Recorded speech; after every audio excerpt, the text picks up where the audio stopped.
आज की कहानी का शीर्षक है लकड़ी की थाली। तो चलिए कहानी शुरू करते हैं। एक समय की बात है। पहाड़ियों के बीच बसे एक अनोखे गांव में अरुण नाम का एक बढ़ई रहता था। उसकी मां का निधन कई साल पहले हो गया था और वह अपने बूढ़े पिता गोविंद की देखभाल करता था। हालांकि अरुण उतना कर्तव्यनिष्ठ नहीं था जितना उसे होना चाहिए था। वह अपने पिता को बहुत कम भोजन देता था, जो बमुश्किल उनके भरण पोषण के लिए पर्याप्त होता था। गोविंद को मिट्टी की एक छोटी सी फटी हुई थाली में ही खाना पड़ता था। अरुण की उपेक्षा सिर्फ भोजन तक ही सीमित नहीं थी, वह अत्यधिक शराब पीने वाला भी था। शराब पीने के बाद वह अक्सर झगड़ालू हो जाता था और अपने पिता के प्रति गाली गलौज करता था।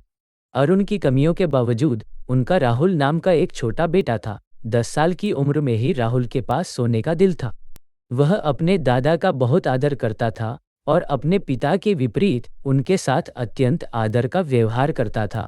राहुल ने अरुण के हाथों अपने दादा के साथ हुए दुर्व्यवहार को देखा, लेकिन अपने पिता के क्रोध के डर से वह हस्तक्षेप करने में असमर्थ महसूस कर रहा था। एक दुर्भाग्यपूर्ण दिन, जब गोविंद मिट्टी की नाजुक थाली से अपना अल्प भोजन खा रहा था, आपदा आ गई। प्लेट उसकी कमजोर पकड़ से फिसल गई, टुकड़ों में टूट गई और उसका खाना फर्श पर बिखर गया। पास में काम कर रहा अरुण टूटी प्लेट देखकर गुस्से से आग बबूला हो गया। उसने अपने पिता को आहत करने वाले शब्द कहे, जिससे गोविंद को बहुत दुख हुआ और अपनी दुर्घटना पर पछतावा हुआ। अरुण के कठोर शब्द गोविंद के हृदय में गहरे चुभ गए। युवा राहुल ने अपने सामने घटित दृश्य को देखा। उसका दिल दुख और अपने पिता के प्रति क्रोध से भारी हो गया। बदलाव के लिए दृढ़ संकल्पित राहुल ने मामलों को अपने हाथों में लेने का फैसला किया। उसने चुपचाप अपने पिता के बढ़ईगिरी के कुछ औजार और मजबूत लकड़ी का एक टुकड़ा इकट्ठा किया। सावधानीपूर्वक सटीकता के साथ राहुल ने काम करना शुरू कर दिया और लगन से एक लकड़ी की प्लेट तैयार की। अरुण अपने बेटे की असामान्य गतिविधि को देखकर उत्सुकता से राहुल के पास पहुंचा। क्या बना रहे हो राहुल? उसने पूछताछ की। मैं लकड़ी की प्लेट बना रहा हूं पापा, राहुल ने शांति से उत्तर दिया। एक लकड़ी की प्लेट? किस लिए? अरुण ने अपने बेटे की हरकतों से हैरान होकर सवाल किया।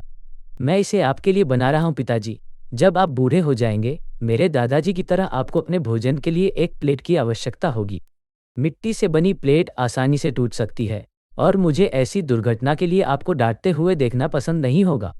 इसलिए मैं आपको एक लकड़ी की प्लेट देना चाहता हूँ। यह उतनी नाजुक नहीं होगी, राहुल ने गंभीरता से समझाया। अरुण को अपने बेटे की बात बहुत बुरी लगी। तभी उसे अपने कृत्य की गंभीरता का एहसास हुआ। गोविंद हमेशा अपने पुत्र अरुण के प्रति दयालु और देखभाल करने वाला था, निस्वार्थ भाव से उसकी देखभाल करता था। लेकिन अब बुढ़ापे में अरुण का अपने पिता के प्रति व्यवहार बिल्कुल भी वैसा नहीं था जैसा होना चाहिए। उसे अपने पिछले व्यवहार के लिए गहरा पश्चाताप महसूस हुआ और उसने अपने तरीके बदलने की कसम खाई। उस दिन के बाद से अरुण ने अपने पिता के साथ अत्यंत सम्मान और दयालुता का व्यवहार किया। अपने बेटे और पिता के लिए एक बेहतर इंसान बनने के लिए दृढ़ संकल्पित होकर उसने शराब छोड़ने का भी सचेत प्रयास किया। राहुल के सरल लेकिन गहन भाव ने अरुण की आंखें अपने पिता का सम्मान करने और उन्हें प्यार करने के महत्व के प्रति खोल दी थी।